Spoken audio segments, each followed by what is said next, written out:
C'est la Maison de l'Emploi qui souhaite faire en fait une recherche sur la mobilité des jeunes de 18 à 25 ans.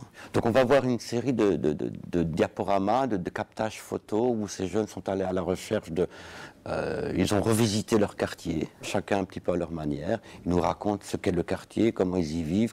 On a commencé très simplement par des discussions, et puis après on s'est promené dans le quartier en fait, et on leur a demandé avec leurs mots de s'exprimer par rapport à les différents quartiers qu'il y a dans la Marolles, comme la Querelle, les Radis et tout ça. Montrer les choses qui leur tenaient à cœur et les raconter aussi. De bien parler du chômage, de l'emploi, de ces choses-là, ça prend du temps, ça ne vient pas tout de suite. Les premières choses dont ils parlent, c'est de leur quartier, du quotidien, de ce qui ne va pas, de l'ennui, de toutes ces choses-là. Ensuite viennent les vraies questions. Mais généralement, ces questions, elles viennent hors micro. Tu ne les as jamais au moment où tu dis « alors ». Déjà, avoir conscience en fait, de l'endroit où on vit et des problèmes qu'on a en fait. Bon, tout le monde sait, on a des problèmes, on le dit comme ça, mais on met rarement le doigt dessus. C'est maintenant qu'ils doivent se réveiller. Parce qu'ils n'ont pas conscience ni de leur qualité, ni des possibilités qu'ils ont.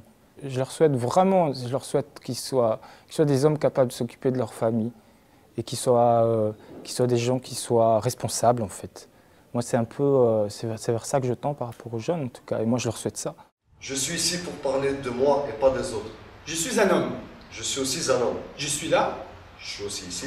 Je suis ce que je suis. Je suis ce qu'il est. Je suis à la recherche de 3 petits points. Moi, je suis à la recherche d'un travail. Je suis parti. Moi aussi.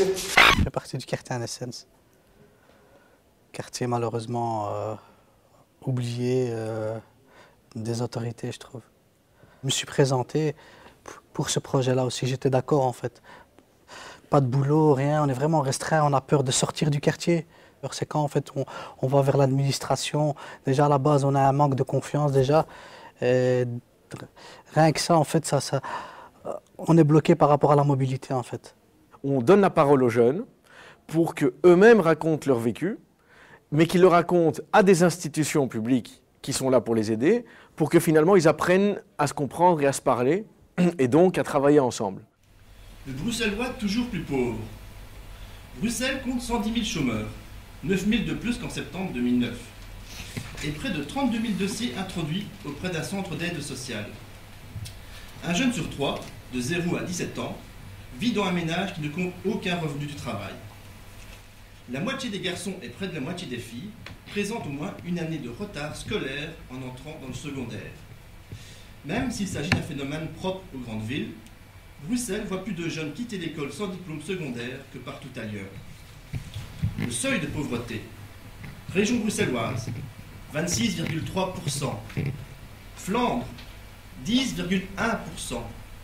Wallonie, 19,5%. Et la Belgique, 14,7%. Au service de ce projet, un chercheur en économie qui est Hassan Araga, il s'est dit allons vers le théâtre action. Et il a fait appel un peu à un ensemble de troupes de théâtre action. On s'est retrouvés finalement à deux, la compagnie Barbiana et le collectif 1984. Le plus terrible, c'est pour moi en tout cas, c'était pas une découverte, mais en tout cas, on le voit dans les 5 quartiers, c'est l'influence de la culture du groupe, de la culture de la communauté, qui vient bloquer, qui vient tétaniser l'individu. Par rapport à l'étude, on a découvert que voilà, qu'il y avait des structures qui étaient là pour nous, que voilà, comme quoi on n'était pas des numéros. L'État était là pour nous, pas contre nous en fait. Et c'est à travers cette étude-là que moi et certains jeunes du quartier, on a compris, et maintenant on est là, on va dans les structures, on nous aide. Bon, sinon, on ne sortait pas en fait du quartier. Le travail, c'est comme un combat. Si tu te tues pas en premier, tu te fais tuer.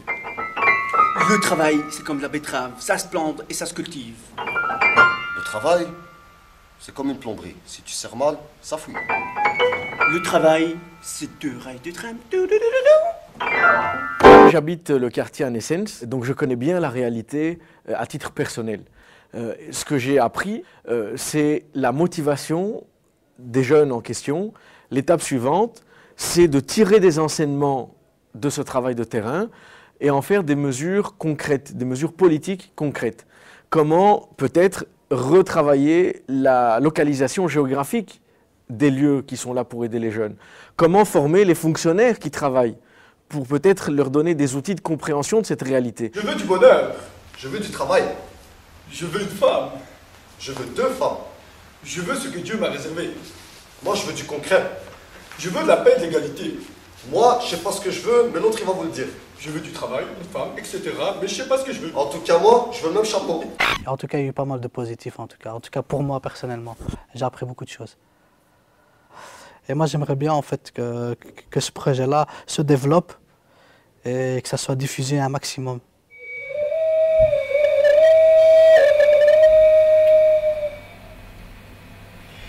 Il était une fois Hakim, 22 ans, turc.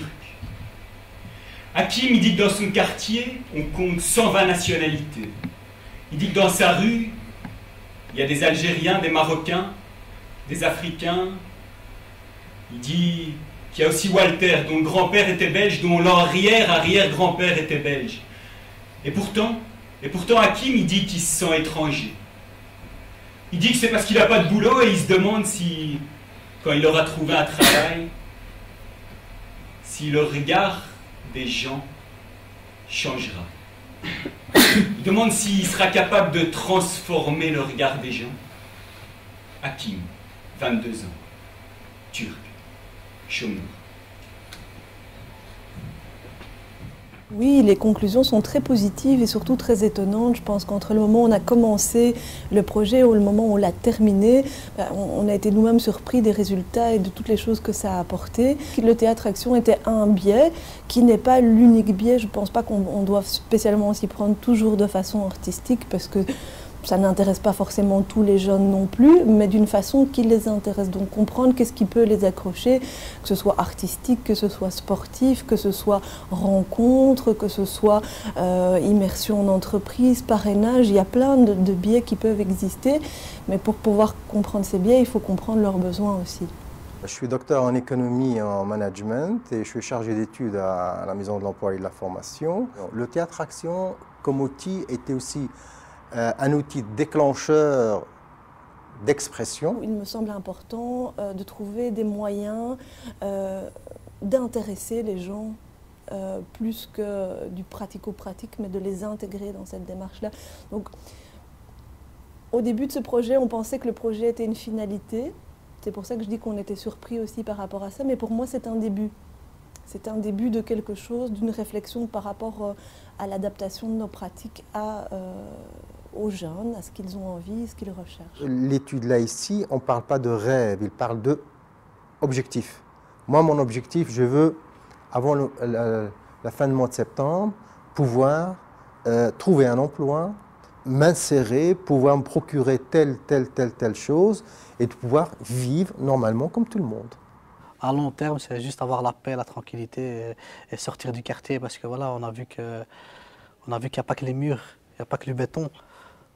Il y a de l'herbe, il y a de la verdure, il y a pas mal de choses à découvrir. Et malheureusement, dans pas mal de quartiers, c'est comme ça. Toujours on nous pointe du doigt par rapport à un passé, par rapport à un handicap, ce qui est surtout le bon vieux mœurs. Voilà. Ça bloque. Déjà à la base, ça nous bloque, donc on ne sort pas.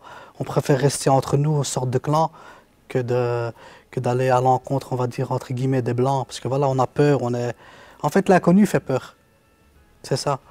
En fait, l'inconnu fait peur. Et quand on va vers l'autre, on découvre qu'il y a plein de richesses à se mélanger.